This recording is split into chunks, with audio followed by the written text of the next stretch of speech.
Hi, I'm Donna Wolfe from Naztazia.com. Today I'm going to show you how to make a yarn wig. You don't need to knit or crochet with this project. To view this video in other languages, just click on the closed caption link on YouTube and turn on subtitles. From there you can choose from over 100 languages. For the white wig, you'll need some yarn. About 250 to 350 yards of worsted weight white yarn. And you'll need a crochet hook, either a size F, G, or H. You can also use a Rainbow Loom hook instead. Finally, you'll need a plain hat. You can make your own, or just buy an inexpensive one at the store like I did. You'll need a hat that has some holes in it, so that you can easily stick the hook through. I'm going to use my glass head to work on, but you can use a vase, a balloon, or even an upside-down bowl. Try the hat on the person who will be using the wig. You might need to fold up the brim a bit. Next, you'll be using some scissors to cut the yarn into about 75-inch strips. I cut about 144 strips. You might need more or less depending upon your head size. It's time to begin.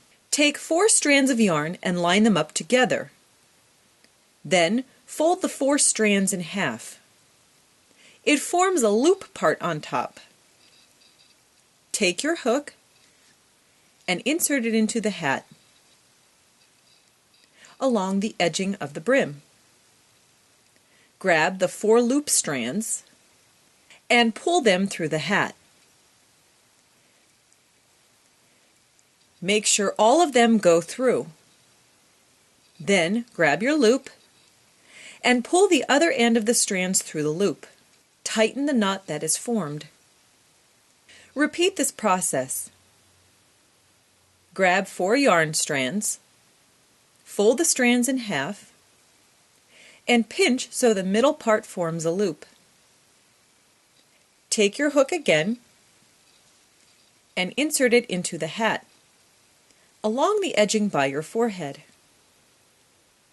Use your fingers to pull the loop, then pull the other ends through this loop. Pull to tighten.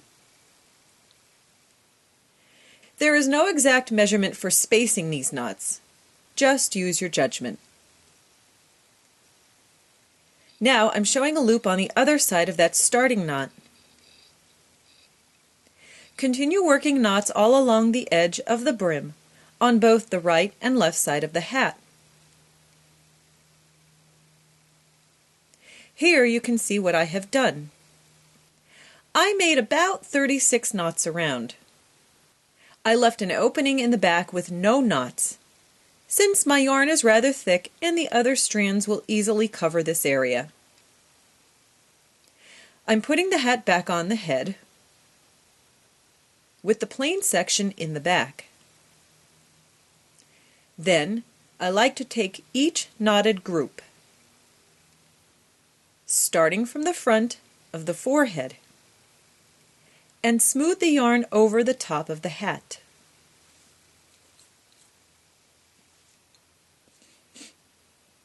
I'm also straightening the strands as I go. Once you get a good portion of the top of the head covered, you can take a brush and gently brush the strands a bit to straighten them out. You don't have to, but I like to take a hot glue gun and just apply a thin line of glue underneath these strands to help hold them down. This helps keep the strands in place a bit when we braid the wig in a few moments. Be careful so you do not get burned. Once the top is completed, turn things to one side and repeat the process of pulling each knotted strand upwards. And you can smooth things out with the brush again to help straighten the yarn. You can see what it looks like once completed. Do this process for both sides. After both sides are done, turn your head towards the back. It is time to start braiding the yarn strands. I'm going to start off with the French braid, but you can just do a traditional braid if you want to instead. First, I'm dividing a small section of the hair into 3 sections, then starting the braid. If this is too complicated, you can just do a regular braid, or even just a ponytail in the back. If you find the braid is getting too thick, you can start over by unraveling the braid. Then, take your scissors and cut off and taper some of the yarn strands from the middle section. Just blend in the shorter ends with the braid. Also, if your braid is too thick, you might want to remove some of the knotted strands starting from the back. And if your braid isn't thick enough, you might need to add some more knotted strands in the back. Once you are finished, take a piece of scrap yarn and tie and knot the end of the braid so it doesn't unravel. Then, take your scissors and trim any excess yarn. Next, you can also add some wispy bangs if you wish. Take about 20 strands of 24-inch strips. Fold 4 strands in half as we did before. Then, place them slightly underneath the brim and tie your knot like we did before. You can add many or just a little. With the bangs, I like to add a small dot of glue to the ends to hold them in place. And now we'll move on to the red wig. I cut 100 strands of yarn, each that were 60 inches long. We're going to use a similar process to the white wig. Take 4 strands and fold the yarn in half. This time we're going to insert our hook into the top of the hat. Grab the loop and pull it through. This time we're going to separate the strands. 4 are going to go on the left, and the remaining 4 will go on the right. Repeat this process, this time a little bit below our starting knot.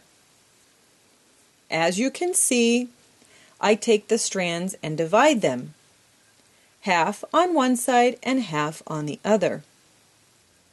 By the way, you can find this written pattern on my website, Naztazia.com.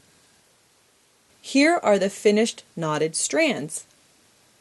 I did a straight line going from our starting point to the front of the forehead section, then another straight line going towards the back of the head. After doing this, I like to take each knotted set of strands and slowly go through them to ensure I divided it correctly on the right and left side. This will help ensure that part down the center is nice and straight. Oh, I can't forget that white streak. If you have some white yarn, you can add it before you begin braiding the hair. You can take a brush and gently comb the yarn hair to smooth it out a bit. And, as with the white wig, I like to add a little bit of hot glue here and there to hold down some of the yarn. As always, be careful using the glue because it is very hot. You can add some bangs if you wish as well. I am taking a few strands of 12-inch yarn in groups of 4 as before, and adding them to the front of the head. I am putting the next knot alongside of it, working horizontally instead of vertically like we did for the center part.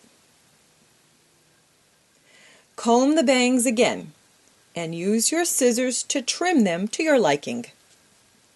The nice thing is with yarn is if you make a mistake and cut the bangs too short, just take the knots out and start over again. You can add some hot glue if you wish. Now it is time to braid the sides of the hair. With this wig, I am doing just a traditional braid. And as before, take a scrap piece of yarn and tie and knot it around the end of the braid so it doesn't unravel. Feel free to use regular hair elastics if you wish instead. Trim any excess yarn ends. And here is the finished wig. I hope this video has helped you. Please subscribe to my YouTube channel, check out the description of this video for more information, and please visit Naztazia.com for more tips and tricks on creative, self-sufficient living.